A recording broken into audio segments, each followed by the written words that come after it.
사랑과 마음 상담센터에서 보내드리는 새벽 프로그램 이른 아침 햇살 받기 시간입니다. 말씀을 통해 내면의 힘을 얻는 마음 치료를 경험하는 시간이 되시길 바랍니다.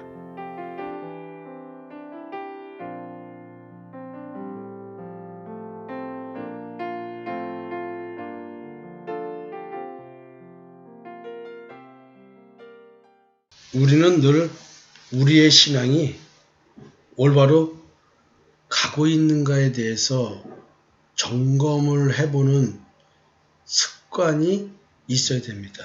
이것은 신앙인의 기본적 자세인 것 같습니다. 왜냐하면 우리는 원죄를 가지고 있는 존재로서 늘 선악을 알게 한 남의 열매를 먹고 살 수밖에 없는 존재로 되어 있기 때문에 그렇습니다. 그 말은 뭐냐면 나는 태어날 때부터 이미 하나님을 거부하는 존재로 태어났기 때문에 하나님께서 나를 이런 존재에서 벗어나게 해주지 않으면 나는 하나님을 찾아갈 수 없기 때문에 그렇습니다. 내 본성과 본질이 그런데 내가 마음 놓고 내가 신앙생활을 할 수가 없다는 거죠. 마음 놓고 신앙생활을 할 수 있는 것은요, 임마누엘이 이루어졌을 때만이 가능한 것입니다. 교회 다니는 행위를 하고 있다고 해서 교회에서 내가 직분을 맡아서 내 스스로 헌신봉사 충성하고 있다고 하는 그런 자의식이 생겨서 내 신앙이 올바른 길을 가고 있다고 확신해서는 안 된다는 것이죠. 어제 저는 여러분들에게 제가 처음 신앙생활을 할 때 느꼈던 그런 애로사항들에 대한 이야기, 그 애로사항은 저분 신앙이 맞는 신앙인가라는 두려운 의구심, 내가 내 스스로 내가 교만해서 이런 생각이 올라오나라는 두려움이 있었던 얘기에 대해서 얘기를 했습니다. 사람이 마땅히 우리를 그리스도의 일꾼이요 하나님의 비밀을 맡은 자로 여길지어다. 그리고 맡은 자들에게 구할 것은 충성이니라. 사실은 이 말은 뭐냐면 충성된 행위를 먼저 의미하는 것이 아니라 내가 하나님의 비밀, 즉 그리스도를 맡은 자로서 그리스도에 대해서 말할 수 있는 자가 된 것, 그 말로서 그 말이 진실한 것인지 내가 스스로 증명해 보여야 된다 이 뜻입니다. 그것을 번역을 이렇게 해놓은 거예요. 나는 내 스스로 내가 하나님의 비밀을 맡은 자로서 그리스도에 대해서 깨달은 자로서 과연 그 깨달음이 내 삶 속에서 어떻게 증명되고 있는가, 너는 그것을 증명해내야 돼. 그게 영어로 you must prove faithful이에요. 그러니까 이것이 faithful이라는 말이 충성스럽다라는 의미이기 때문에 맡은 자에게 구할 것은 충성이라는 말로 해서 우리로 하여금 언어적 곡해를 하게 만드는 것 같습니다. 예수님은 마치 바울의 기록이 맞다고 인정하는 듯이 이런 말씀을 하셨어요. 나더러 주여 주여 하는 자마다 다 천국에 들어갈 것이 아니요 다만 하늘에 계신 내 아버지의 뜻대로 행하는 자라야 들어가리라. 마태복음 7장 21절 말씀이죠. 저도 처음에 성경을 읽으면서 이 말씀으로 인해서 굉장히 고민했어요. 그럼 내가 이걸 어떻게 하지? 내가 교회 다니면서 주여 주여, 그 당시만 해도 뭐 주여 삼창 외치고 기도하는 것은 뭐 다반서였으니까요. 내가 주님을 주여 주여라고 부르면서 주님을 위하여 평생 헌신하였다 할지라도, 또 유명한 목회자가 되었다 할지라도, 능력 있는 종으로 인정되었다 할지라도 이게 아니라는 뜻 아니에요? 그날에 많은 사람이 나더러 이르되 주여 주여 우리가 주의 이름으로 선지와 노릇을 하며 주의 이름으로 귀신을 쫓아내며 주의 이름으로 많은 권능을 행하지 아니하였나이까. 이 정도면은 어마어마하게 헌신된 종으로서 하나님의 사람으로서 인정되지 않았을까요? 누구한테요?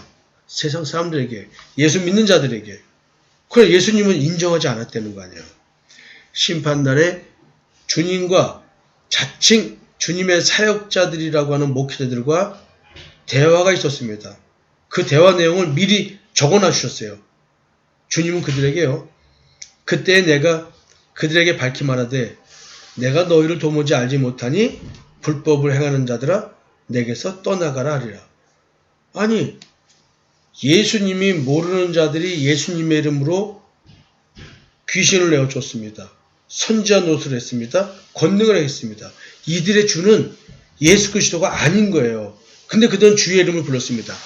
주여라고 부른다고 해서 그 주여가 성경에서 말하는 예수 그리스도를 말하는 것인지, 나를 해방시켜 주시기 위해서 죄에서 해방시키고 마귀 사탄의 사망 권세에서 해방시켜 주시고 율법의 저주에서 해방시켜 주기 위해서 십자가에서 돌아가신 그분을 주라고 부르는 것이냐, 아니면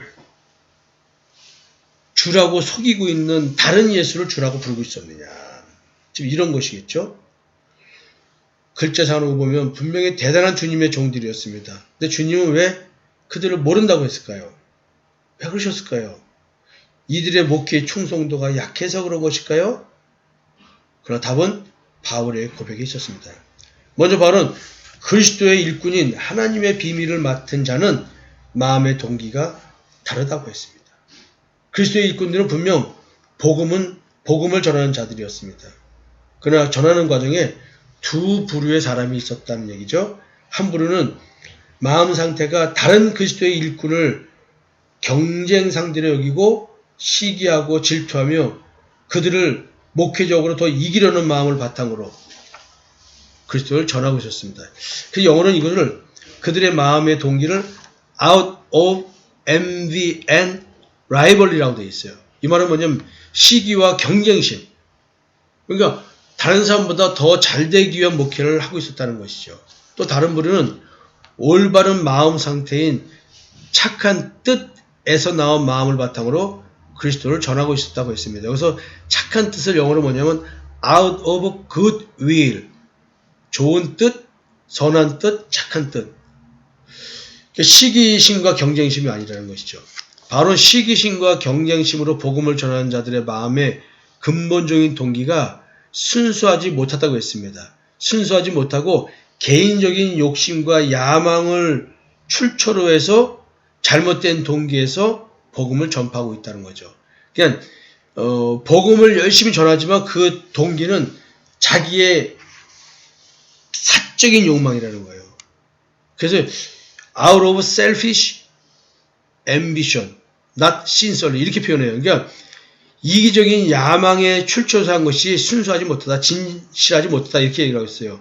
그러면서 그들의 마음의 동기를 from false motive, 그릇된 동기, 거짓 동기에서 출발된 사역이라고 하는 것입니다. 이걸 어떻게 분별할까요? 이걸 여러분 어떻게 분별할까요? 하나님의 비밀을 맡은 자는 순전하게 그리스도를 전파하는 자들이었습니다. 그러나 그렇지 않은 자들은 분명 하나님의 비밀을 가지고 있지 않기 때문에 잘못된 동기인 자기들의 이기적인 욕망에서 그리스도를 전파하고 있었습니다. 그렇다면 바울이 분별한 마음속의 잘못된 동기는 궁극적으로 무엇을 말하는 것일까요? 주님께서 주여 주여 하며 자기의 사역의 열매를 보고하는 선지자들을 내치시면서 하나님의 뜻대로 해야 구원받는다고 하셨는데 도대체 거기서 말하는 하나님의 뜻은 무엇일까요?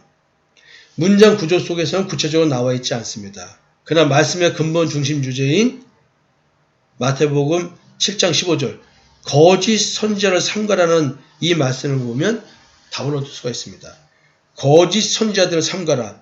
양의 옷을 입고 너희에게 나오나 속에는 노략질하는 일이라.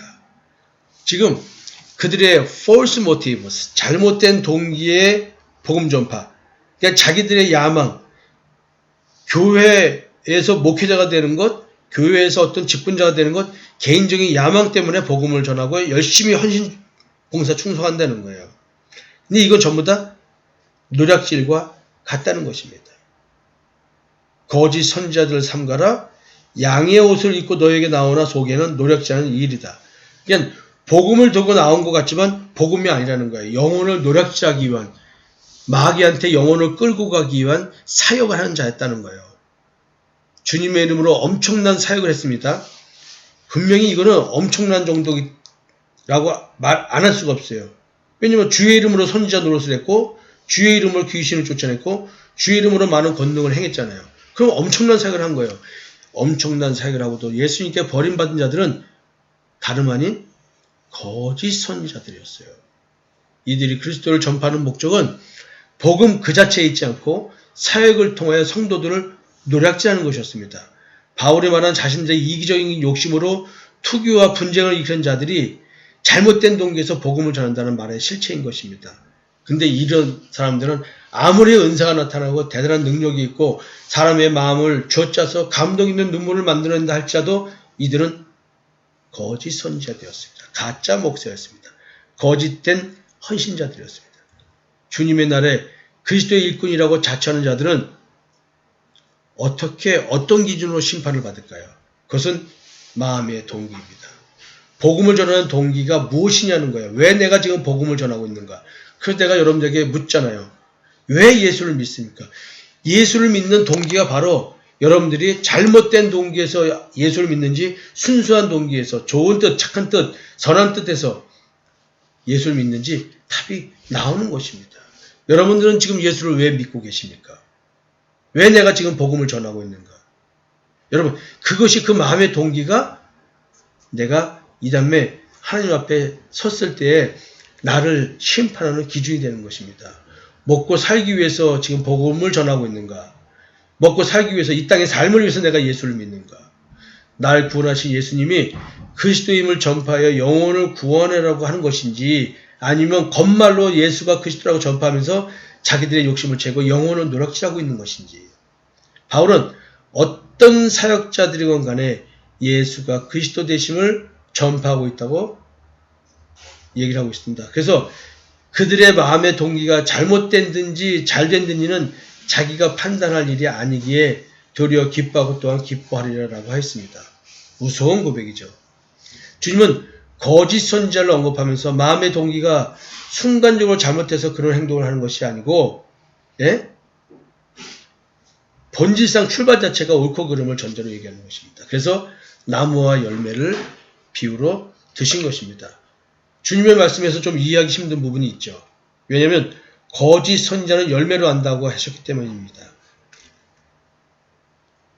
열매로 안다. 그들을 따르는 사람들이 많으면 열매가 많아서 그는 올바른 목회라는 사람이다. 진리를 전하는 자다. 이렇게 말할 수 있을까요? 그럼 저 같은 자는 열매가 별로 없어요. 몇 년이 가도 성도가 늘질 않습니다. 도리어 줄어들면 줄어들었지. 그럼 저는 선지자가 아닌 거예요. 제대로 된 거짓 선지자일 확률이 높습니다. 여기서 말하는 열매가 무엇일까요? 복음을 전하는 외형은 같고 또 주여 주여 하며 주님께 자신들의 믿음과 사역의 결과를 내놓은 자들, 그들은 거짓 선지자들이었습니다. 그렇지만 그들은 무척 자기 자신을 자랑스럽게 여기고 자부심이 있는 것처럼 성경은 기록하고 있습니다. 사역의 열매가 좋았습니다.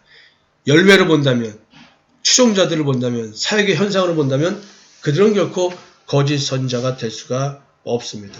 그러나 주님은 지금 열매가 좋은 이들을 거짓 선지자라고 평가하고 있습니다. 이유가 무엇일까요? 주님이 말씀하시는 열매는 외형을 본 열매가 아니었습니다. 나무 그 자체였습니다. 좋은 나무는 아름다운 열매를 맺고 못된 나무는 나쁜 열매를 맺는다는 것입니다.